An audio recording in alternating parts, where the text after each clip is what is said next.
大家好，我係 Jack 又嚟到我哋新落成嘅單位啦。今日我哋嚟到邊啊？創福豪庭，我哋睇一個5口之家，有機會仲有爺爺嫲嫲一齊瞓覺嘅咁龐大嘅家族，我哋點樣幫佢嘅新家落成嘅夢想啦？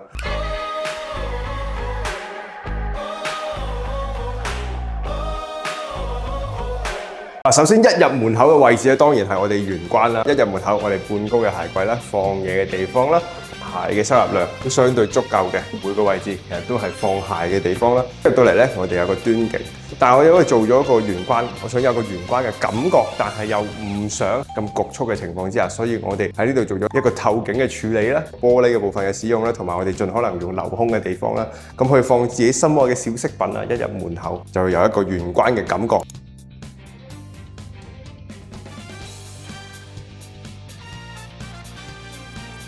過咗我哋玄關嘅隔斷之後，過到嚟係我哋嘅客廳區域啦。咁今次咧，我喺客廳區域嘅處理係我哋嘅電視牆啦，最特別有個斜面嘅結構，究竟係咩嚟嘅？神櫃、神位嘅位置啦。今次我哋嘅神位位置，其實我哋業主要求咧係對正大門口嘅。但係如果我哋今日將喺玄關呢個位置啲做成我哋嘅神位嘅話，第一，因為神位嘅深度需要相對比較高啲。同埋第二咧，其實佢神位你冇辦法去做透景啊，所以喺呢個情況之下，佢做咗一個斜面結構，保留翻我哋喺玄關呢個位置嘅一個透景啦，令到個空間感會更加大。然後呢個斜面結構亦都斜咁對住我哋嘅大門口喎。咁呢個時候啱啱好滿足到業主要求，亦都可以作為我哋屋企造型嘅一部分啦。出邊嘅景色係嘛？你見到綠油油嘅一片，令到個室內空間可以更加豐富。做咗2片落地玻璃之後，佢比以前光猛咗非常多，成個空間充滿咗光線、自然嘅味道。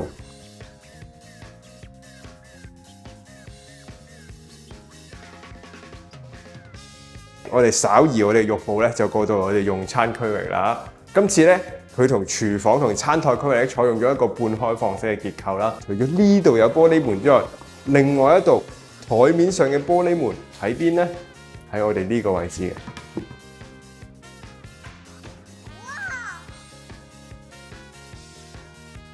處理油煙大嘅食物嘅時候咧，我哋就可以閂埋佢啦。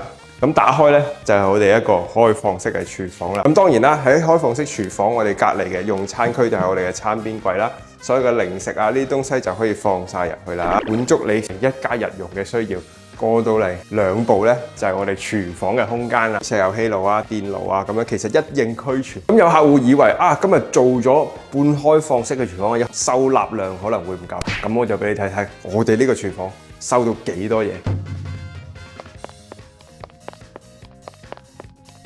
啱啱嗰件嘢就打開過晒俾大家睇啦，你睇到呢個中度其實兩邊都用唔得嘅喎，咁點解呢？係因為我哋要承載住咁大件嘅玻璃嘅情況之下呢，個中度咧就要做大少少啦。喺做大少少嘅情況之下，我哋要考慮到其實兩邊都有機會有收納嘅使用，所以你會見到啦，我哋兩邊係咪都安排咗滿滿嘅收納。喺廚房呢邊呢，就係一啲乾貨食物嘅收納啦，喺呢邊呢，就係一啲我哋喺餐邊櫃成日用到嘅一啲零食啊，各種我哋家政用品嘅收納就係可以喺晒度啦。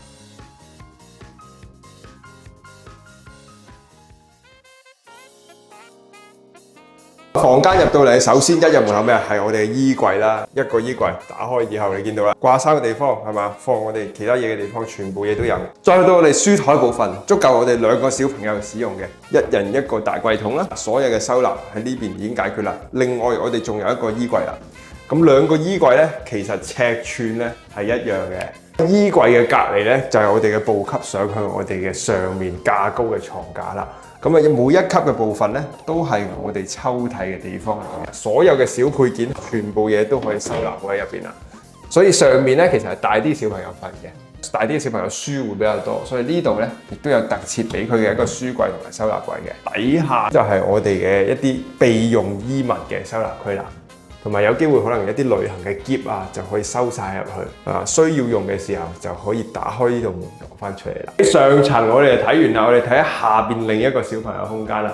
咁有啲觀眾就會問啦，點解你哋唔做多架床？希望2個小朋友上面空間可以舒服少少，唔會有啲嘢壓住嘅感覺啊。呢一個位置咧，有機會突出嚟嘅地方，我哋做咗圓角，令到小朋友唔會冚親個頭。咁除咗啱啱講嘅嗰堆抽屜之外，呢邊床下邊都有佢嘅抽屜。所以兩個小朋友其實可以有效地各自有自己嘅位置去收納咯。每個人嘅位置都係相若嘅，咁就唔會打交，唔會爭啦。保障家庭和睦都係我哋設計師嘅責任之一。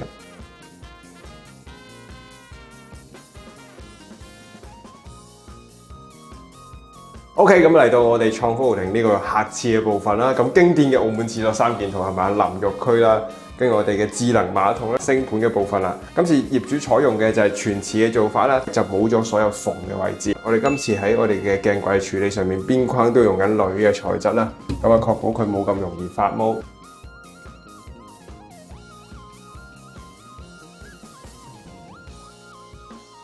因為業主其實佢會有輪更嘅情況出現，係嘛？有時候佢就唔想嘈到其他小朋友瞓覺。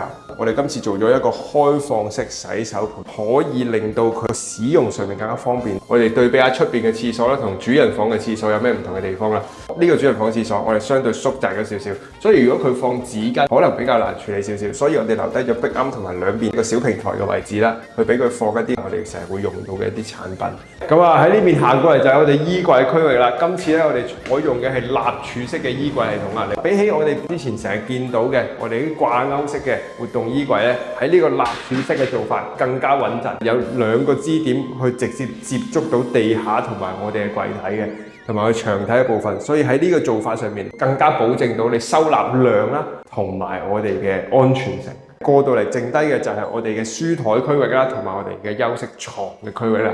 咁呢幾個區域組成我哋成個主人房嘅最主要嘅部分。喺我哋嘅書台旁邊就會有一個我哋嘅置物櫃啦。咁過到嚟呢個就係床嘅靠背啦。咁點解會做到呢個床靠背？咁其實係因為呢個位置會有個儲位啦。咁我哋用咗一座吊櫃，然後下邊咧咁需要一個靠背做翻平張床下。如果唔係嘅話，呢個吊櫃就會壓住你個頭，就冇咁舒服啦。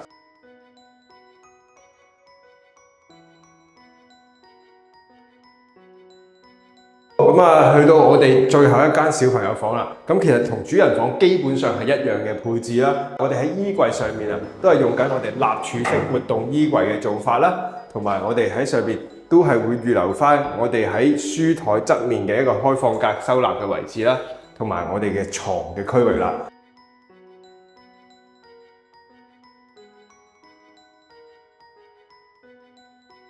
好，成個單位就睇完啦。首先我哋非常多謝創科豪庭嘅業主啦，可以俾到今次嘅機會實踐我哋嘅創意，包括我哋嘅神台櫃嘅做法啦，同埋我哋半開放式廚房嘅設計一樣啦。希望我哋嘅業主可以喺我哋打造嘅空間入邊往後開開心心咁生活落去。我哋係遠日空間，我哋下次見。想喺新年住新屋，諗下親戚朋友嚟拜年都開心啊！而家就開始預約設計，保證年前完工。旺季裝修早籌謀，細節落實唔使愁。快啲inbox我哋免費量尺啦！